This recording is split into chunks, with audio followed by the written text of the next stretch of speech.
मैं सरिता सिंह आज आपको कार्बोहाइड्रेट पढ़ाऊंगी। कार्बोहाइड्रेट क्या होते हैं? वे सभी पॉलीहाइड्रोक्सी एल्डिहाइड और कीटोन अथवा सभी कार्बनिक यौगिक जो जल में अपघटित होकर पॉलीहाइड्रोक्सी एल्डिहाइड या कीटोन देते हैं, कार्बोहाइड्रेट कहलाते हैं। अब कार्बोहाइड्रेट का क्लासिफिकेशन कैसे करेंगे? कार्बोहाइड्रेट दो प्रकार के होते हैं, एक शुगर, एक पॉलीसैकेराइड। क्या होता है? पॉलीसैकेराइड। ये हो गया। अब शुगर को दो भागों में बांटा गया है। एक है ये शुगर, ये है एक मोनोसैकेराइड,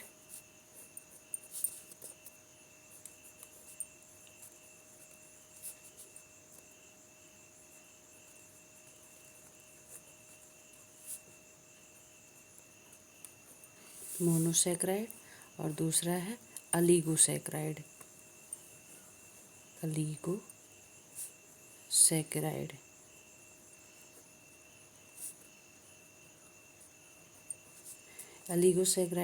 अब ये मोनोसैकेराइड फिर दो भागों में डिवाइड है। एक है एल्डोज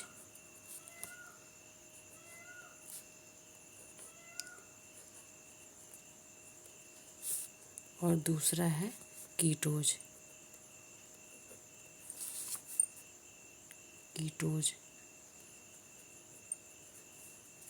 और ये अलीगोसैकेराइड ये भी तीन भागों में बटा है।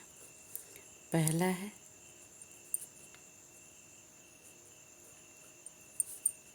डाइसैकेराइड,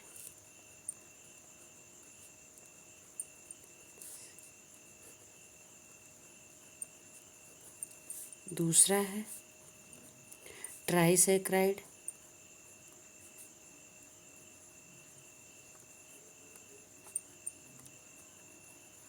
और तीसरा है टेट्रासैकेराइड।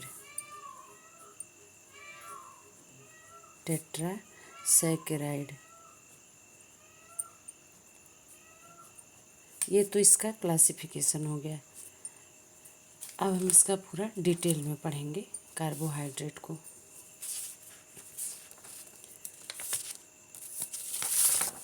कार्बोहाइड्रेट क्या होते हैं आपने पढ़ा, ये शुगर और पॉलीसैकेराइड में डिवाइड होते हैं। अब हम शुगर के बारे में डिटेल में पढ़ेंगे। शुगर रंगहीन क्रिस्टलीय व जल में विलेय कार्बोहाइड्रेट है जिसका स्वाद मीठा होता है। ये दो प्रकार के होते हैं, मोनोसैकेराइड और अलीगोसैकेराइड होते हैं। अब ये हम पढ़ेंगे मोनोसैकेराइड। वे कार्बोहाइड्रेट जिनका जल अपघटन नहीं होता है और जिनके अणु में कार्बन परमाणुओं की संख्या 2 से 10 तक होती है, उनको मोनोसैकेराइड कहते हैं। क्या कहते हैं? 2 से 10 तक अगर है कार्बन परमाणु की संख्या तो मोनोसैकेराइड कहते हैं। ये सबसे सरल यौगिक होते हैं और अन्य वर्गों के सैकेराइड जल अपघटन के परिणाम स्वरूप मोनोसैकेराइड देते हैं। अतः उच्च कार्बोहाइड्रेट को मोनोमर एकलक कहा जाता है। इसी कारण इन्हें मोनोसैकेराइड कहा जाता है और इसका नाम मोनोसैकेराइड रखा गया है। ये है मोनोसैकेराइड C6H12O6 + H2O। ये जल अपघटन नहीं देता है। ये सबसे मीठे जल में विलेय तथा क्रिस्टलीय यौगिक हैं। इनमें उपस्थित एल्डिहाइड ग्रुप अथवा कीटोन ग्रुप समूह एल्डिहाइड और कीटोन समूह की उपस्थिति के आधार पर दो भागों में बांटा गया है। कौन कौन से? एक एल्डोज और एक कीटोज, जिसका हम क्लासिफिकेशन में पढ़ चुके हैं। अब ये एल्डोज क्या होता है? ये मोनोसैकेराइड जिनमें एल्डिहाइड समूह होता है उन्हें एल्डोज कहते हैं। अगर जिस मोनोसैकेराइड में एल्डिहाइड ग्रुप हो तो वो एल्डोज हुआ। इसमें उपस्थित कार्बन परमाणु की संख्या के आधार पर इनको क्रमशः एल्डोबायोज, ट्रायोज, पेंटोज, हेक्सोज आदि के नाम से जाना जाता है। और ये कुछ एल्डोज हैं इसका फार्मूला है CH2OH CHO ग्लाइकोलिक एल्डिहाइड। और ये टाइप क्या है, एल्डोबायोज है। ये क्या है, ग्लिसरल एल्डिहाइड एल्डोट्रायोज है। ये एरेबिनाज है, एल्डोपेंटोज। और ये क्या है, ग्लूकोज एल्डोहेक्सोज होता है। ठीक। और अब इसका नेक्स्ट पढ़ेंगे कीटोज। ये एल्डोज हो गया, इसका एक पार्ट है कीटोज।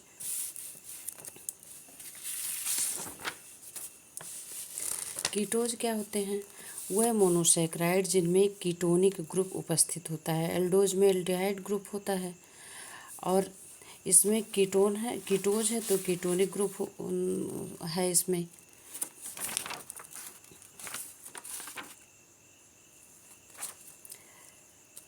इनको भी कार्बन संख्या के आधार पर कीटोपेंटोज कीटोहेक्सोज आदि में बांटा गया है। जैसे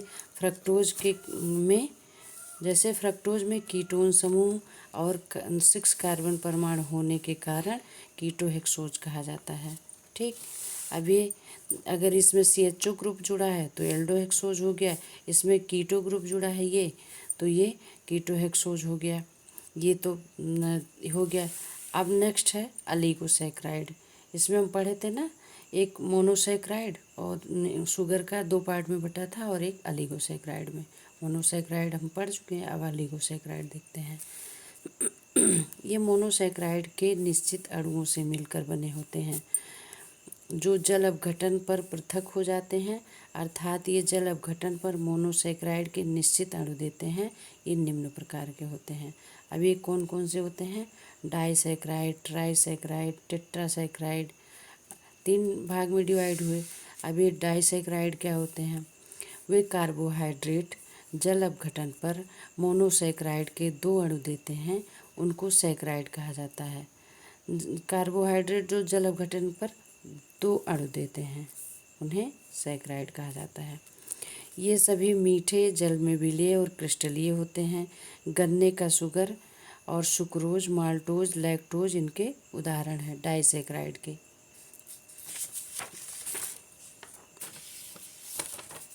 ये है इसका कैसे बनाया जाएगा। ये ग्लूकोज और फ्रक्टोज सब डाइसैकराइड हैं। इसमें ये दिया गया है ग्लूकोज। माल्टोज का जल अपघटन कराएंगे जब सल्फ्यूरिक एसिड की उपस्थिति में, तो ये ग्लूकोज और एक ये 2 ग्लूकोज के अणु मिलेंगे। ठीक। अब पढ़ेंगे ट्राइसैकराइड। ये जल अपघटन में मोनोसैकराइड के 3 अणु देते हैं।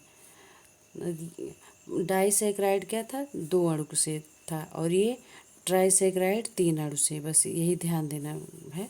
ट्राइसैकराइड 3, डाई 2 और टेट्रा जब रहेगा तो 4 आ जाएगा।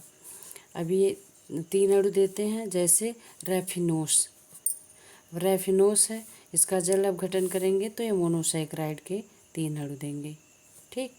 ये 3C6H12O6 है और ये रैफिनोस है C18H32O6 प्लस H2H2O। इसका जब जल अपघटन कराएंगे तो मोनोसैकराइड के 3 अणु देंगे। यहाँ है ना 3 अणु। और नेक्स्ट है टेट्रासैकराइड। ये जल अपघटन करने पर मोनोसैकराइड के 4 अणु देते हैं, जैसे स्टेचियोस। ये क्या है, स्टेचियोस और ये 3H2O है, इसका जल अपघटन कराएंगे तो ये मोनोसैकराइड के 4 अणु देंगे, तो ये टेट्रासैकराइड कहलाएंगे। 4 अणु देने पर टेट्रा, 3 देने पर ट्राई और 2 देने पर डाइसैकराइड हुआ। ठीक। अब हम इसका पॉलीसैकराइड पढ़ेंगे। ये जब हम पढ़े थे कि शुगर कार्बोहाइड्रेट कितने टाइप के होते हैं, तो एक था शुगर और दूसरा था पॉलीसैकराइड। वह कार्बोहाइड्रेट है जो मोनोसैकराइड के बहुत से अणुओं से मिलकर बना होता है। ये जटिल बहुलक होते हैं और प्रायः जल में कोलाइडी विलयन देते हैं। इनका सामान्य सूत्र C6H10 O5 यन से प्रदर्शित करते हैं। इसका जल अपघटन करने पर मोनोसैकराइड के बहुत सारे अणु प्राप्त होते हैं, जैसे स्टार्च, ग्लाइकोजन।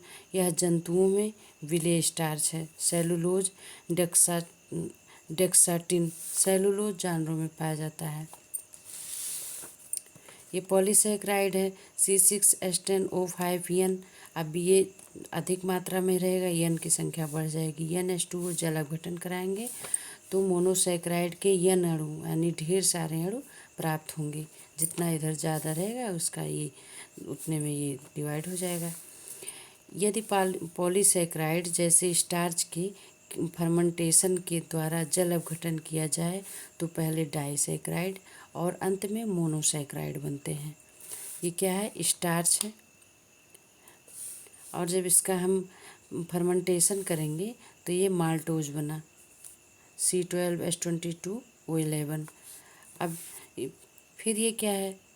इस माल्टोज को जब हम फिर इसका फर्मेंटेशन करेंगे तो ये ग्लूकोज बना। पॉलीसैकराइड के अन्य समूह पेंटोसेन C5H8O4 है, जो प्रकृति में अधिक मात्रा में नहीं पाए जाते हैं। अगर एक पेंटोसेन जो समूह जो प्रकृति मात्रा में बहुत लिमिटेड अवस्था में पाए जाते हैं। ये क्लासिफिकेशन हुआ। Thank you for watching.